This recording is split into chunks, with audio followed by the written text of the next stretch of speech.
do të shkoj pak tek një material I cili do të na sjellë në vëmendje projekt vendimin në Shtetet Bashkuara të Amerikës në lidhje me orarin dhe dobin që ajo sjell në ekonomi dhe në shëndetin e përgjithshëm deri në atë mendor që të ftoj dhe më pas psikiatre Nikolina Boda për të masqaruar se si ndikon në të vërtetë. Shohim pak materialin.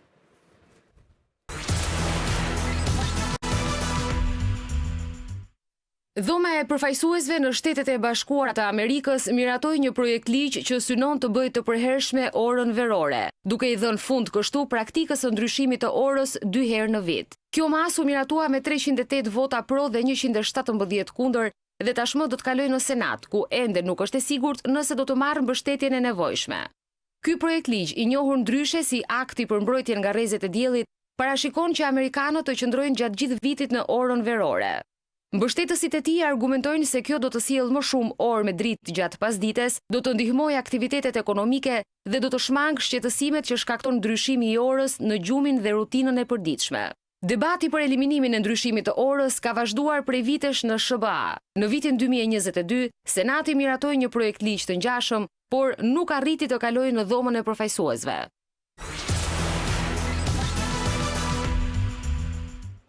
Mirë, do ndalemi pak tek rasti në fjalë për ta diskutuar me Nikolina Bodën, mjekën psikiatre. Doktoresha, mirë se vjen, kënaqësi që të kam. Çfarë do të thotë kjo, pse oras do të ndryshojë më dhe do të ndikojë kjo edhe tek shëndeti jon I përgjithshëm dhe mendor? Ju përshëndes, faleminderit për fjalën. Faleminderit ju. Është një temë që ka debat në lidhje me rrisjet që sjell ndryshimi I orës biologjike përkundrejt përfitimeve që sjell ky ndryshim. Dhe ajo që kanë vënë studiuesit ka probleme në shëndetin mendor dhe jo vetëm, dhe në shëndetin fizik.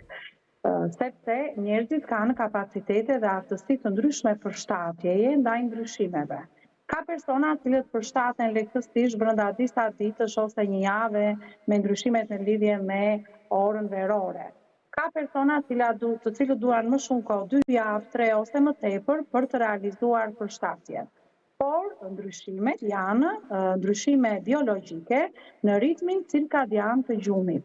Çka ndikon në pagjumësi, në aftësitë e performancës në punë, në vëmendje, në përqendrim, duke I bërë persona deri në aftësinë për të përshtatur të ndihen më të lodhur, energjik, të pavëmendshëm, të papërqendruar dhe më të ndjeshëm ndaj këtyre ndryshimeve janë persona të cilët vuajnë problemet me anktin, me humorin, sidomos humorin depresiv dhe çrregullimet bipolare.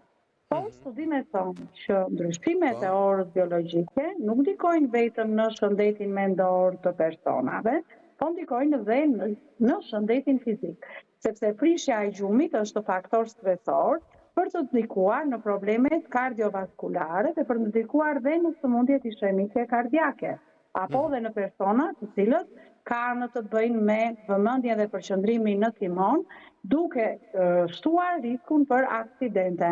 Pra, rrisjet janë më të larta përkundrejt përfitimeve që sjell ndryshimi I orës verore. Sidomos tek personat që kanë probleme me problemet e shëndetit mendor apo me përshtatje ndaj faktorëve të ndryshëm. Ku mund të ndihet më shumë si gjendje psikologjike e rënduar, doktoresha?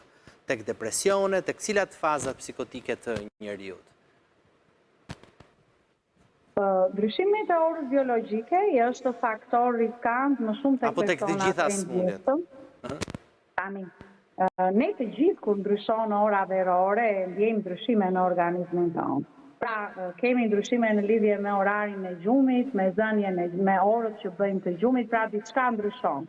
Pavarësisht se disa janë më lehtësisht dhe përshtaten më lehtë dhe ne adaptohemi me këtë ndryshim tek shumica e personave, por vjen re ndryshime tek energjia, lodhja, vëmendja, përqendrimi, rutina e përditshme, pra njerëzit e ndjejnë ndryshimin, sepse kjo ka efekt biologjik në organizmin tonë. Por për të dhënë një çrregullim më të riskuar janë personat që vuajnë problemet të shëndetit mendor, që lidhen me anktin, humorin, çrregullimet bipolare.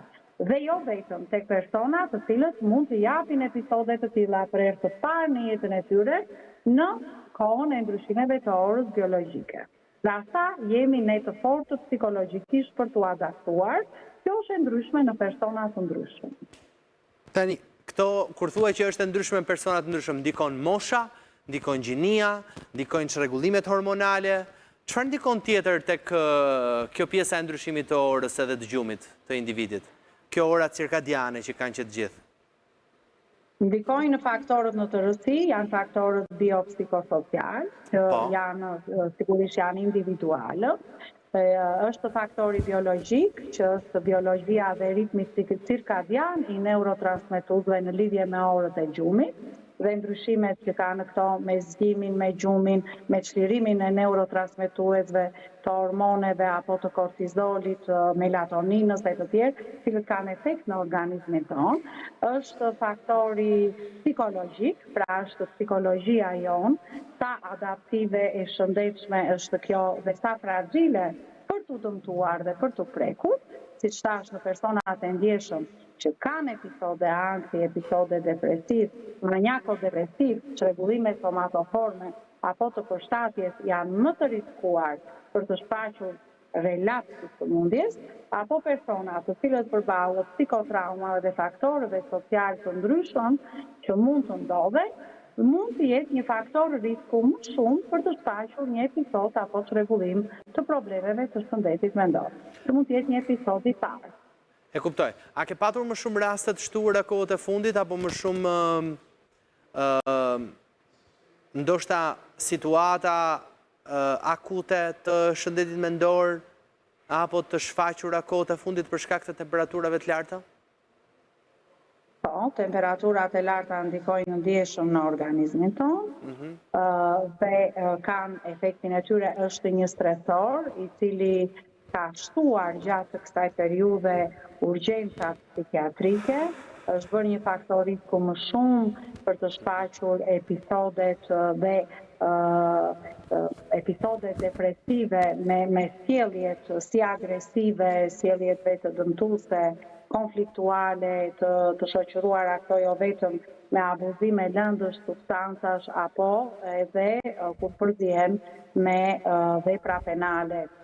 Pra, temperatura sigurisht që ndikojnë sepse është një faktor ku dhe organizmi ka luhatje prishje të balancave të orëve të gjumit, pra është më e vështirë gjumi për të qenë i plotë dhe trupi dhe mendja të relaksohet në këto temperatura, është më e vështirë që personi të jetë produktiv, funksional dhe rezultativ në punë dhe aktivitetet e përditshme në temperatura ekstreme, apo që organizmi të ruaj balancën hidroelektrolitike, pra pjesa organike që duhet të jetë sinkron me pjesën psikologjike, të gjithë këto faktor, dehidrimi, humbja e lëngjeve, djersa, ndryshimi i faktorëve hidroelektrolitik, lodhja energjia që ka organizmi gjatë këtyre temperaturave ndikon si në shëndetin mendor dhe në shëndetin fizik. Për të pasur probleme si psikologjike, ashtu edhe organike për persona që vuajnë dhe probleme të tjera. Po ndërkohë ilaçet kanë të njëjtin efekt gjatë kësaj periudhe? Personat që marrin medikamente duan kujdes të veçantë gjatë sinës së verës dhe nuk duhet jenë të ekspozuar në temperatura të larta, sepse vetë preparatet psikotrope që përdoren kanë efektin e tyre në organizëm. Pra kanë efekt sedativ, kanë efekt për të ulur energjinë e tepërt, agitimin, psikozën, dhe medikamentet psikotrope lodhin organizmin, prandaj ne i këshillojmë pacientët që të mos jenë të ekspozuar në orët e nxehta, sigurisht që ka nevojë për aktivitet fizik, shëtitje, por të shfrytëzojnë oraret e paradites dhe të darkës, për të mos pasur mbi ngarkesë në organizmin e tyre përveç efektit të psikotropëve dhe të medikamenteve. Duhet jenë më afër trajtimit të mjekut për rregullimin e dozave në varësi të gjendjes së ndryshimeve të organizmit që ata kanë, luhatjeve që pësojnë, sepse sina e nxehtë ndikon në ndryshime të statusit mendor të tyre, dhe duhet vëmendja sigurisht e specialistëve për të parë në fokus terapinë, dozimin dhe historinë e personave të cilët marrin trajtim psikiatrik. Ankthi si është, sa ndikon në këtë periudhë të rritjeve si ndikohet në këtë periudhë të rritjeve të temperaturave? Shfaqet më shpesh, bëhet më i vështirë për të menaxhuar, depresioni gjithashtu? Lodhja që pëson organizmi, gjumi i parahatshëm, ndryshimet e oreksit dhe këto janë një faktor plus tek personat që vuajnë në simptomat e ankthit. Pra shtohet numri i personave që kërkojnë ndihmë me çrregullime të tilla apo personat që vuajnë në simptomat depresive. Pra sigurisht që janë personat të ndjeshëm, sepse organizmi pëson ka më shumë lodhje, më shumë pamundësi për të kryer aktivitetet e përditshme, sidomos këto të vënë re tek personat që vuajnë dhe sëmundje bashkëshoqëruese, tek mosha e tretë, dhe më tepër kujdes duhet personat në këtë stin, të cilët abuzojnë me pijet alkolike.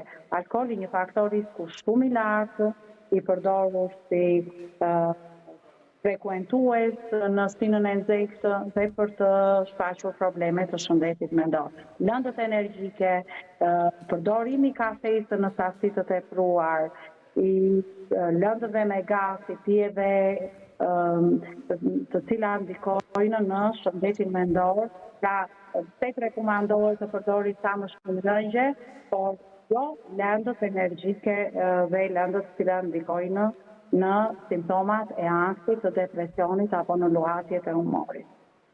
E kuptoj. Mirë, dëshojmë atëherë pra se si do t'jetë situata edhe përsa i përket aspektit shëndetit mendor. Doktor Rishat, falenderoj shumë. Gjithmonë kënaqësi kur flasim bashkë. Uroj që të ketë sa më pak raste të rënduara. Unë do të shkojmë publicitet, pas pak do të rikthehem për të diskutuar në tryezë një temë interesante, të cilën na ka ngacmuar po përsëri la moderna, pas pak.